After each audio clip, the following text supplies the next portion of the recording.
अस्सलामुअलैकुम वरहमतुल्लाहि वबरकातुहू। Universal farmer channel में खुश आमदीद। किसान भाई अस्सलामुअलैकुम वरहमतुल्लाहि वबरकातुहू।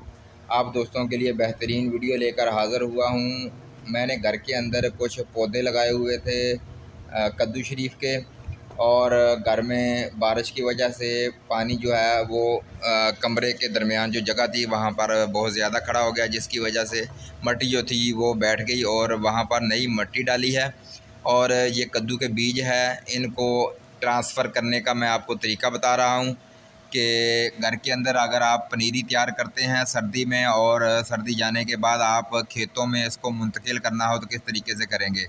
ये कद्दू का बीज है, देखिए मैंने बोतल को काटा है और उसका जो ढकने का कैप की तरफ से थोड़ा सा बोतल को काट कर ज़मीन के अंदर जब डालते हैं थोड़ा सा नीचे की तरफ गहराई में, तो ये देखिए पौधा पूरे का पूरा जो है निकल के हाथ में आ जाता है।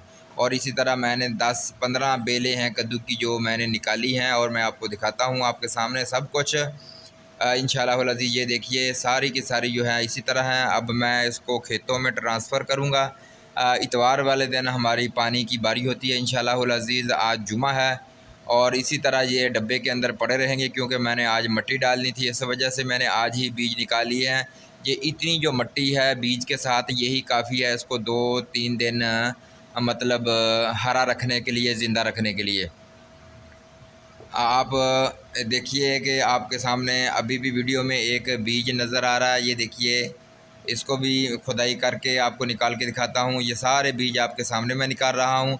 किसी भी चीज़ की जो पनीरी है आपने उसको घर के अंदर अगर उगाना है, काश्त करना है, फिर उसके बाद आपने खेतों में मुंतकिल करना है, तो आप एक ख़ासकर लोहे की बोतल ले लें या प्लास्टिक की बोतल ले लें और उसका एक सिरा जो है काट लें।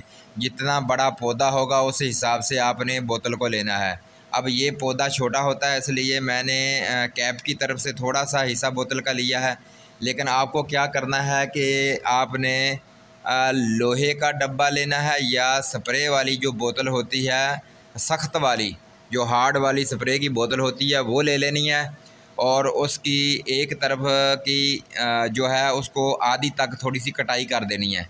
उसकी वजह यह है कि जब आप मिट्टी के अंदर ऊंचाई में उसको दबाएंगे तो फिर जो जितनी मिट्टी आएगी दोबारा उसको हिला कर निकालेंगे तो नहीं निकलेगी। इसलिए वो जो दरमियान से काटी होगी उसका एक तरफ जो है ऊपर से उठाएंगे तो वो पूरे का पूरा पौधा और मिट्टी समेत जो है बोतल से बाहर निकल आएगा। इसी तरह पौधा जो है वो हरा भरा रहेगा, उसकी जड़ों को हवा नहीं लगेगी, वो खुश्क नहीं होगा।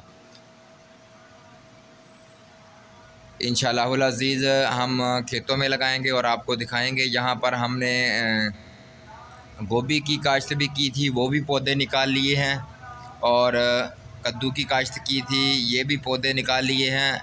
कुछ टिंडे के पौधे निकाले हैं और करेले की बेलें थी यहाँ पर, वो भी हमने निकाल ली हैं। आपने क्या करना है कि आपने सिर्फ़ पौधे निकालने के लिए उस टाइप की चीज़ लेनी है। ये देखिए बिल्कुल एक बीज और उतना तना जो है वो मेरे हाथ के अंदर है, ज़्यादा मिट्टी भी नहीं है। अब इसको नई मिट्टी में रखेंगे इंशाअल्लाह अज़ीज़ ये उग आएगा। मज़ीद ऐसी वीडियो के लिए हमारे चैनल को सब्सक्राइब करें और घंटी को प्रेस करें।